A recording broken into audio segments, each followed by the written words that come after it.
warahmatullahi wabarakatuh. Perkenalkan, nama saya Muhammad Rizkwan dari Prodi Pendidikan Sejarah kelas 23B. Pada video kali ini saya akan menjelaskan tentang beberapa hal. Yang pertama, tentang latar belakang masuknya bangsa Eropa ke Indonesia. Ada beberapa faktor yang menyebabkan bangsa Eropa datang ke Indonesia. Faktor yang pertama yaitu takluknya kota Konstantinopel.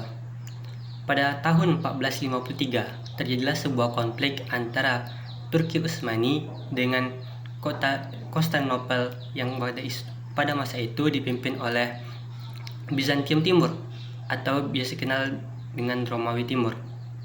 Maka setelah peperangan tersebut menanglah Turki Utsmani, yang mana hal ini menyebabkan beberapa kebijakan yang tidak memperbolehkan para pedagang dari Eropa untuk berdagang di kota Konstantinopel ini.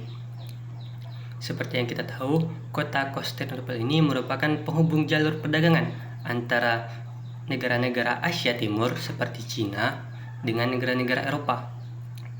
Maka ketika mereka tidak bisa berdagang, komoditas-komoditas dari Asia ini tidak bisa sampai ke Eropa, yang mana salah satu komoditas termahal yaitu rempah-rempah itu tidak bisa lagi didapatkan oleh bangsa-bangsa Eropa atau sangat sulit. Hal ini menyebabkan bangsa Eropa ingin menjelajah ke ujung samudra untuk mendapatkan rempah-rempah ini.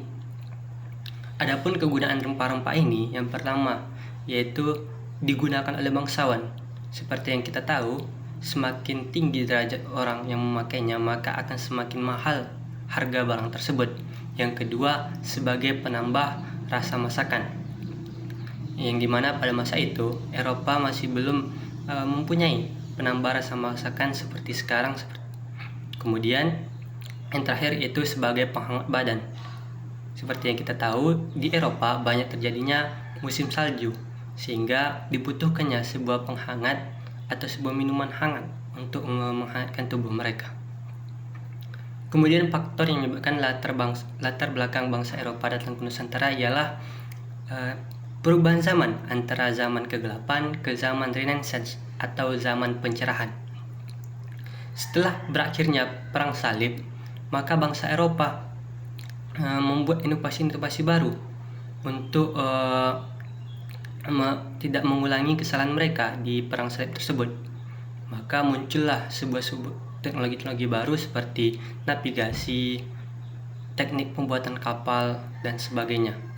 Hal ini mendorong bangsa Eropa untuk lebih semangat lagi mengarungi samudra dalam mencari rempah-rempah yang harganya sangat mahal di Eropa pada masa itu. Kemudian semangat ini juga didukung oleh sebuah teori dari Galileo Galilei yang mengatakan bahwa bumi itu bulat, sehingga bangsa Eropa semakin percaya diri untuk mengarungi samudra dan menemukan rempah-rempah. Yang ketiga ialah semangat 3G. Seperti yang kita tahu, kita telah belajar dari SD, SMP sampai SMA, yaitu tentang semangat 3G, yaitu Glory, Gospel, dan Gold. Adapun Glory ialah kejayaan. Pada masa itu, negara-negara Eropa bersaing untuk mengetahui siapa yang paling makmur, siapa yang paling berjaya, dan siapa yang paling sejahtera, dengan melihat seberapa banyaknya wilayah jajahan mereka. Oleh karena itu, terdapat beberapa konflik seperti Portugis dengan Spanyol yang akhirnya didamaikan oleh Sang Paus dan membagi wilayah kekuasaannya. Kemudian Gospel, yaitu misi dari bangsa Eropa untuk menyebarkan agama Katolik. Ini ialah misi misionaris yang digaungkan oleh Paus dan dipraktekkan oleh para penjajah Eropa untuk menyebarkan agama Katolik. Dan yang terakhir ialah Gold, yaitu kejayaan. Seperti yang saya singgung sebelumnya, rempah-rempah merupakan komoditas yang mahal, sehingga ketika mereka tidak bisa mendapatkan rempah-rempah tersebut, maka mereka mencari rempah-rempah tersebut ke sumbernya. Oleh karena itu, ditemukanlah di Nusantara yang akan menyebabkan bangsa Eropa semakin kaya karena penjualan dari rempah-rempah ini.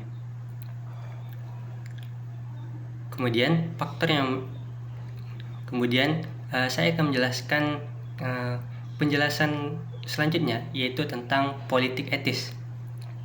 Setelah datangnya bangsa Eropa ke Indonesia, ke Nusantara, maka pada abad ke-18 terjadilah sebuah pemikiran yang baru, yaitu tentang politik etis.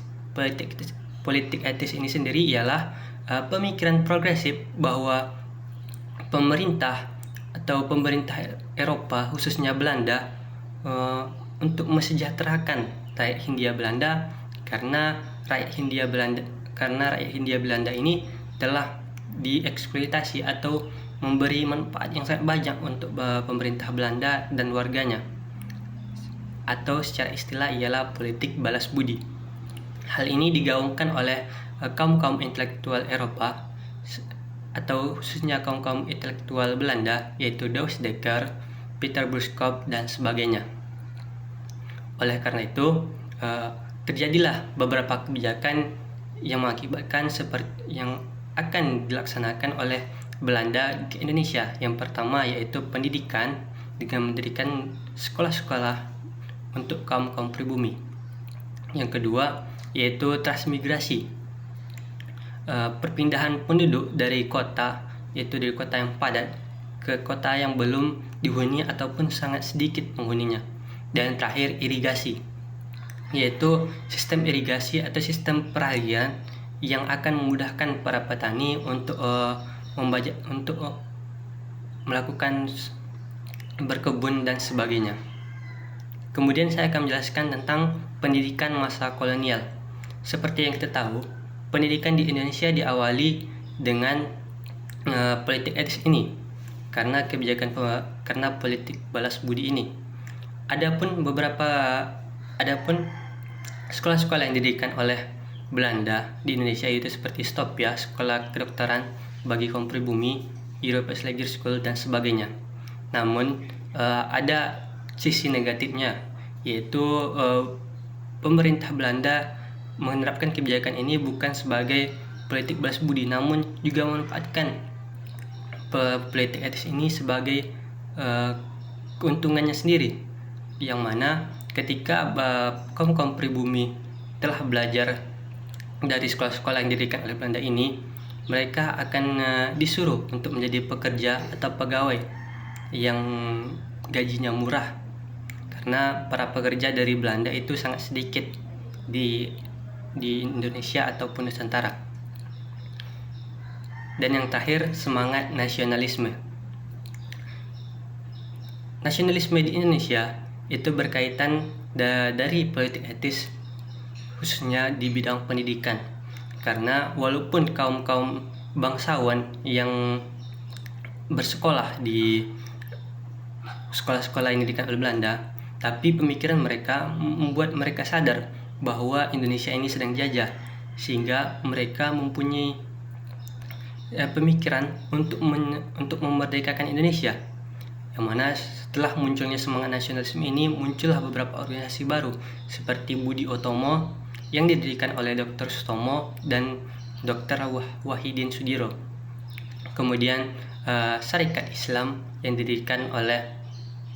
yang diketuai oleh Hosho Kurominoto, yang mana nasionalisme ini akan menjadi awal pergerakan kemerdekaan bangsa Indonesia yang melahirkan beberapa tokoh-tokoh nasional seperti Insinyur Soekarno dan sebagainya.